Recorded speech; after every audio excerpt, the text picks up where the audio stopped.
खमा गनीसा, आपका बहुत बहुत स्वागत है आपके अपने चैनल पर। और आज के इस वीडियो में मैं लेकर आई हूँ कुछ इन्फॉर्मेशन।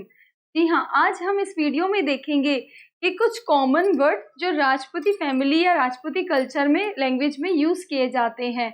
तो कभी जो राजपूती फैमिली के अलावा जो फैमिलीज़ होती हैं उनको मन करता है कि हम थोड़ा टाइम स्पेंड करें उनके साथ, उनके कल्चर को जानें। तो इसके लिए सबसे जो आप देखेंगे कि जब आप उनके साथ थोड़ा टाइम बिताएंगे या स्पेंड करेंगे तो आप लोग कुछ देखेंगे कि वो जो वर्ड्स होते हैं, जो कॉमन वर्ड्स होते हैं, वो सिर्फ राजपूती लैंग्वेज में ही बोले जाते हैं और वो बहुत अच्छे वर्ड्स लगते हैं। तो आज मैं उन्हीं कॉमन वर्ड्स की बात करने वाली हूँ और उनका आपको मतलब समझाने वाली हूँ। तो इसी तरीके से कुछ कॉमन वर्ड्स आज हम देखेंगे। तो सबसे पहले हम शुरुआत करते हैं खमागणी से। तो जब भी आपने देखा होगा कोई भी राजपूती कल्चर का जो वीडियो, नॉर्मली आप यूट्यूब पे देख लीजिए, इंस्टा पे देख लीजिए, कभी भी सोशल मीडिया पर कोई भी राजपूती कल्चर का वीडियो आता है तो उसमें सबसे पहले खमागणी से स्टार्ट किया जाता है। तो खमागणी का मतलब होता है, नॉर्मली जब अपन हिंदी लैंग्वेज में यूज़ करते हैं, जैसे नमस्ते बोलते हैं, इंग्लिश में इसको हाय हेलो करके प्रेजेंट किया जाता है, कुछ भी जब दो लोग आपस में मिलते हैं तो राजपूतों में इसे स्टार्ट किया जाता है खमागणी से। तो इसके लिए जैसे कोई गेस्ट आपके घर पे आते हैं और आपको बोलना हो, नॉर्मली हिंदी में जब आप बोलते हैं नमस्ते, आइए बैठिए, लेकिन राजपूती लैंग्वेज में इसे बोला जाता है खमागणी सा, आइए पधारिए, इस तरीके से। तो इसी तरीके से बहुत और भी कॉमन वर्ड्स होते हैं। तो नेक्स्ट वर्ड पर अब हम चलते हैं। हमारा नेक्स्ट वर्ड है बाईसा। तो देखिए, जब भी अदर फैमिलीज, जो राजपूती कल्चर के अलावा जो और फैमिलीज होती है, उनमें जब अपन किसी को बताते हैं कि ये लड़की उनकी रिलेटिव है या ये इस लड़की से हमारा ये रिश्ता है, इस तरीके से। लेकिन अगर राजपूती फैमिली में, आप राजपूती कल्चर में इस चीज को नोटिस करेंगे या इस बात को नोटिस करेंगे तो देखिए, हमेशा क्या कहा जाता है कि ये बाईसा, ठीक है, गर्ल को या किसी लड़की को क्या कह के बुलाया जाता है? बाईसा, ठीक है। चाहे आप उन्हें जानते हो, आपको बीच बीच में थोड़ी सी रिद्धिसा की आवाज आएगी, अभी उसका खेलने का मन कर रहा है तो उसको थोड़ा इग्नोर कीजिएगा। तो देखिए, तो बाईसा किसके लिए कहा जाता है? किसी लड़की के लिए, किसी गर्ल के लिए। तो और मैं आपको बता दूं, राजपूती फैमिली में सिस्टर इन लॉ, और जिस तरीके से अपन अगर इंग्लिश में कहें तो जिसे सिस्टर इन लॉ कहा जाता है, उन्हें हम नॉर्मल अदर फैमिलीज में कहा जाता है ननद, और राजपूती फैमिलीज में उन्हें कहा जाता है बाईसा, मतलब ननद बाईसा।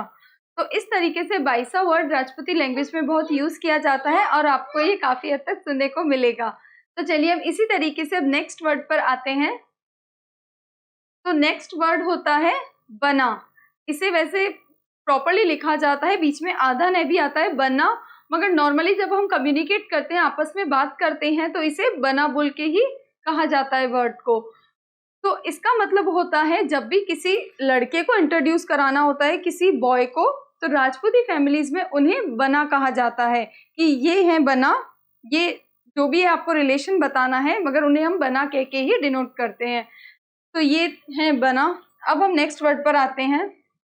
तो इसी तरीके से हमारा नेक्स्ट वर्ड होता है बीनी। ये वर्ड भी बहुत यूज किया जाता है क्योंकि फैमिली के अंदर बहू को कहा जाता है बीनी, और जब जब नई शादी होती है तब बहू को कुछ टाइम के लिए लाडी या ये कह के, लाडी कह के भी बुलाया जाता है।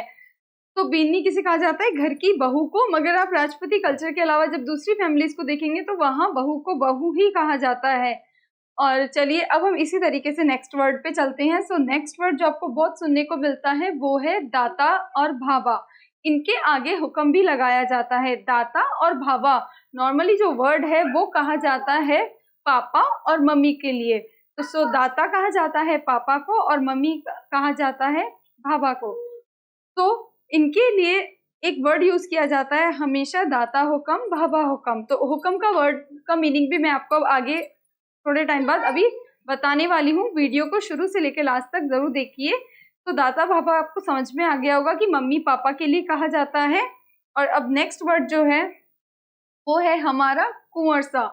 तो कुंवरसा वर्ड उनके लिए यूज किया जाता है जिनके पिताजी या फिर जिनके दाता हुक्म विराजते हैं, जब तक उन्हें कुंवरसा कहा जाता है, ठीक है।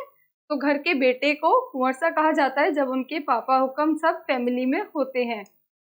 नेक्स्ट वर्ड है हमारा हुक्म। तो मैं इसी वर्ड की बात आपसे कर रही थी कि आपने बहुत ज़्यादा सुना होगा राजपूत फैमिलीज में जब दो लोग आपस में बात करते हैं तो बहुत ज़्यादा हुक्म वर्ड का यूज़ करते हैं। अब इस शब्द का मतलब अच्छे से समझिए। इस शब्द का मतलब होता है जब भी आप किसी बड़े को रिस्पेक्ट देना चाहते हैं तो आप डायरेक्ट बात को ये नहीं कह सकते कि हाँ ठीक है ओके, ये कह के नहीं कहा जाता। राजपूती फैमिलीज में क्या कहा जाता है, हाँ हुक्म। तो देखा आपने, इसमें थोड़ा चेंज है कि एक तो अपन डायरेक्ट बोलते हैं हाँ ठीक है, और एक कहा जाता है हुक्म। तो जहाँ बात खत्म होती है या फिर आपको दोबारा पूछनी होती है तो हर बात के एंडिंग में या स्टार्टिंग में हुक्म ही कहा जाता है। अगर आप किसी बड़े को बुलाना चाह रहे हैं और आप या तो उनको जानते नहीं हैं या फिर आप उनसे कुछ कहना चाह रहे हैं तो आप यही कहेंगे हुक्म, थोड़ा सा साइड में। तो याद रखिए हमेशा राजपूत फैमिलीज में हुक्म जब लगाया जाता है जब आप बहुत ज़्यादा किसी के रिस्पेक्ट शो करते हैं और घर के जो सभी छोटे मेंबर्स होते हैं वो अपने से बड़े को हमेशा हुक्म लगा के कहते हैं, जैसे कि मम्मी हुक्म या सॉरी भाभा हुक्म, दाता हुक्म। तो इस तरीके से आप देखेंगे। और जब राजपूतों में जो बीनी होती है, मतलब जो वाइफ होती है, वो अपने हस्बैंड को भी हुक्म लगाकर ही कहती है क्योंकि वो उन्हें पूरा रिस्पेक्ट देती है। तो ये हुक्म वर्ड हस्बैंड के लिए भी यूज़ किया जाता है कि हमारे हुक्म अभी वहाँ गए हैं, इस तरीके से। तो चलिए अब हम आते हैं नेक्स्ट वर्ड पर, ठाकुर सा। तो इस वर्ड को आप ध्यान से समझिएगा क्योंकि कई जो राजपूती फैमिलीज के अलावा जो अदर फैमिलीज होती है वो राजपूती लोगों को देखकर उन्हें कभी भी ठाकुर सा या कुछ भी कह के बुलाती है, मगर ऐसा नहीं है। ठाकुर सा वर्ड का एक पर्टिकुलर मीनिंग है, उसकी राजपूती फैमिलीज में अपनी ही एक जगह है। तो सबसे पहले ठाकुर सा यूज किया जाता है हेड ऑफ द फैमिली के लिए, जो फैमिली का हेड होता है।